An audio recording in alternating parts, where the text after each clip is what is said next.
Bienvenue dans le podcast My Coaching Partner. Je m'appelle Capucine et je suis coach professionnel, spécialiste dans la gestion de carrière. Ici, on parle de carrière, de transition professionnelle, de prise de poste et de retour à l'emploi avec des conseils concrets, de l'inspiration et des clés pour passer à l'action. Si vous cherchez à dynamiser votre parcours professionnel, à naviguer sereinement à travers une transition ou à vous épanouir dans un nouveau rôle, ce podcast est fait pour vous. Bonne écoute! Aujourd'hui, j'ai envie de vous partager une approche que j'ai développée avec mes clients. Piloter sa carrière comme un projet à haute valeur ajoutée. Ça fait quelque temps que j'accompagne des cadres et des dirigeants et j'ai fait un constat, c'est que la plupart excellent dans la gestion de projets souvent complexes, mais échouent à appliquer cette même rigueur à leur propre carrière. Dans cet épisode, je vais vous révéler les 3 erreurs critiques que commettent 90% des cadres avec leur carrière et qui les maintiennent dans une certaine frustration. On va voir également comment transformer chaque erreur en levier d'accélération grâce à des outils concrets. Si vous vous sentez parfois débordé par votre quotidien au point d'oublier vos propres ambitions, alors cet épisode va changer votre regard. Première erreur, la gestion réactive. Imaginez, vous êtes chef de projet sur une transformation digitale. Est-ce que vous feriez l'impasse sur la roadmap ? Bien sûr que non. Pourtant, 80% des cadres que j'accompagne gèrent leur carrière exactement comme ça, en mode réaction. Résultat, ils subissent un nouveau manager qui ne les comprend pas, une réorganisation qui les déstabilise, une opportunité qu'ils ratent parce qu'ils n'étaient pas préparés. C'est un peu comme piloter un avion uniquement en suivant les turbulences. C'est épuisant, c'est risqué, et vous arrivez rarement à destination. Une carrière, ça se construit. Elle ne se subit pas. C'est comme un projet, elle démarre avec une vision claire et un plan d'action structuré. Je vous propose le framework SMART, adapté à la carrière. S comme spécifique. Dans 2 ans, je veux diriger une équipe de 15 personnes dans le secteur du luxe. M comme mesurable. Avec un budget de X millions d'euros et un scope international. A, atteignable. En capitalisant sur mon expertise marketing et mes 8 années d'expérience. R comme réaliste. À travers une promotion interne ou un changement d'entreprise stratégique. T comme temporel. D'ici décembre 2026. Concrètement, je vous invite dès demain à bloquer 1 heure dans votre agenda et vous poser ces 3 questions. Où je veux être dans 18 mois? Poste, secteur, responsabilité. Quelles sont mes 3 priorités pour y arriver? Compétences, réseau, visibilité. Et quelle est ma prochaine action dans les 72 heures? Cet simple exercice transforme votre énergie dispersée en trajectoire solide. Vous passez de spectateur à réalisateur de votre propre carrière. Deuxième erreur, négliger la gouvernance. Est-ce que vous lanceriez un projet à plusieurs millions d'euros sans comité de pilotage? On est d'accord, c'est complètement impensable. Et pourtant, beaucoup de cadres brillants avancent en solo dans leur carrière. Je vois régulièrement des talents exceptionnels stagner, non pas par manque de compétences, mais par manque de soutien stratégique. Ils travaillent dur, ils livrent des résultats, mais ils restent invisibles auprès des bonnes personnes. Votre carrière, elle a besoin d'une gouvernance. Comme un projet, elle nécessite des sponsors, des alliés et des amplificateurs. Voici la matrice que j'utilise avec mes clients.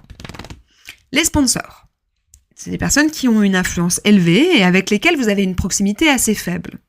Par exemple, le N+2, le N+3 qui vous a remarqué lors d'une présentation. Ou bien l'ancien collègue devenu DG dans un autre groupe.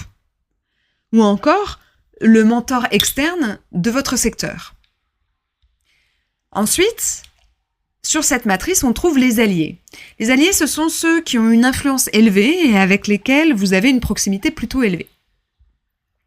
Ça peut être votre manager direct qui croit en vous. Ou une personne dans une autre direction qui vous recommande. Ou encore le DRH qui connaît votre potentiel. Et enfin, dans cette matrice, on trouve les amplificateurs. Ce sont ceux qui ont une influence assez modérée, mais un réseau large. Ça va être les collègues transverses qui parlent de vos succès. Les clients internes satisfaits de vos livrables. Ou encore votre réseau LinkedIn, par exemple. Je vous propose comme exercice de créer votre tableau de bord relationnel. Listez 2 personnes dans chacune des catégories, puis planifiez un point régulier, tous les mois, tous les 2 mois ou tous les 3 mois. Et ne vous mettez pas dans une posture de demander, mais de donner de la valeur. Des insights, une mise en relation, un partage d'opportunités. Et cette gouvernance relationnelle, elle multiplie vos opportunités par 10. Parce que je vous le disais, une carrière, ça ne se construit jamais seul. Et l'erreur numéro 3, c'est d'oublier les indicateurs de valeur. Si on reprend cet exemple du projet que vous gérez, chaque semaine, vous allez suivre un certain nombre de KPIs. Le budget, les délais, la qualité. Vous auditez, vous pilotez et vous ajustez. Et pour votre carrière, vous ne le faites pas. Vous restez avec oui, je pense que mon manager est content. C'est tout. Il n'y a aucune métrique, aucun tableau de bord, aucun suivi. Vous pilotez votre avenir professionnel avec moins de rigueur qu'un petit projet. Votre carrière mérite la même rigueur analytique qu'un projet business. Il vous faut des KPIs personnels qui sont mesurables et actionnables. Je propose 3 indicateurs à mes clients. Impact, influence et équilibre. L'indicateur impact, il mesure votre valeur ajoutée. J'explique. Ça peut être les résultats quantifiables, le chiffre d'affaires généré, les coûts économisés, les équipes développées. Ou bien la reconnaissance formelle, les promotions, vos augmentations. Ou encore vos projets stratégiques qui vous ont été confiés. Quel était le budget sous votre responsabilité, votre scope d'influence. Ensuite, on passe à l'indicateur influence. Ça mesure votre capital relationnel. On va y trouver le réseau stratégique. Par exemple, le nombre de contacts C-level dans votre secteur. Votre visibilité externe. Par exemple, invitation à des conférences, des mentions, des personnes qui vous suivent. Ou encore des recommandations. On parle de sollicitations spontanées, de mise en relation, de demande de conseils. Entretenez ce capital relationnel. Et enfin, on a un indicateur clé qui est l'équilibre, qui va mesurer votre durabilité. On va y trouver votre énergie personnelle. Quel est votre niveau de stress? Votre satisfaction de votre travail. On y trouve également le développement continu. Quelles sont les formations suivies, les compétences que vous avez acquises, les certifications que vous avez obtenues. Et on va trouver également l'alignement par rapport à vos valeurs. Quelle cohérence entre vos actions et vos priorités de vie. Concrètement, je vous invite à bloquer 15-20 minutes à chaque fin de mois pour noter ces 3 indicateurs sur une échelle de 1 à 10. Si un indicateur chute sous 5, alors c'est un signal d'alarme. Et il est temps d'ajuster votre stratégie. Cette mesure systématique transforme votre carrière en investissement optimisé. Vous pilotez enfin avec la même excellence que vos projets professionnels. On a aujourd'hui la preuve que piloter sa carrière comme un projet peut tout changer. Alors je vous pose la question. Quelle est la dernière fois où vous avez fait un point sur votre carrière et vous l'avez regardé, cette carrière, avec le sérieux d'un projet stratégique?